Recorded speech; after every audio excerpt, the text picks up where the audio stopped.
శంకరజాతి officer గారేనా? శంకరజాతి ఆఫీసర్ని కాదమ్మా, శంకరజాతి పశువుల కార్యాలయం ఆఫీసర్ని. సారీ అండి, కొంచెం గోవర్ధన్ గారిని పిలుస్తారా? పిలవను, పిలిపిస్తా.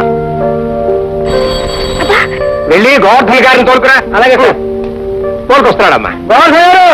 ఆఫీసర్ గారు పిలుస్తున్నారు. Good morning sir. అమ్మా మాట్లాడు. శంకరజాతి క్లార్క్ వచ్చాడు. హలో, ఎవరు? నేనే జైని.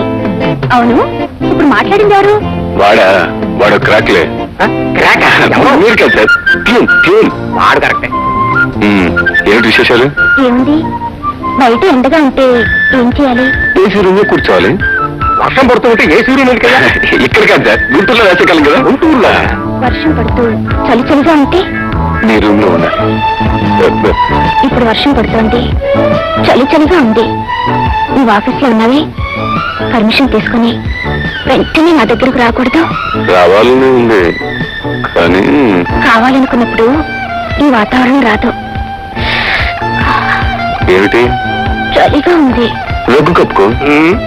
ఇందాక ఎండన్నా మళ్ళీ దగ్గర. ఇది ఊటీలో సార్. ఓహో, ఇప్పుడు ఊటీ వెళ్ళావా? నువ్వుండగా రగ్గెందుకు? అన్నట్టు మంగళవారం కోడి కుయ్యకుండా ఉండాలంటే ఏం చేయాలి? ఏం చేయాలి? వచ్చాక చెప్తాను. Okay, bye. Okay, bye. Sir, sir, మంగళవారం నాడు కోడి కుయ్యకుండా ఉండాలంటే ఏం చేయాలి సార్? ఇలాంటి ప్రశ్నలు అడిగిన వాడిని వెంటనే పిచ్చాసుపత్రిలో చేర్చాలి.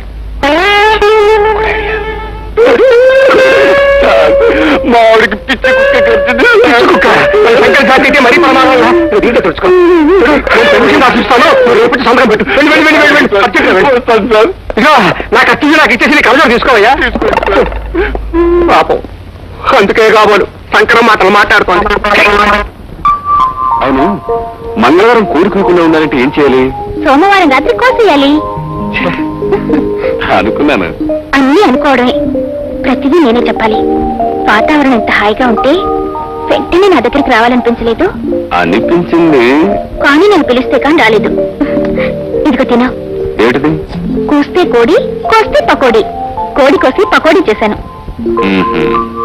కూస్తే కోడి, కోస్తే పక్కు.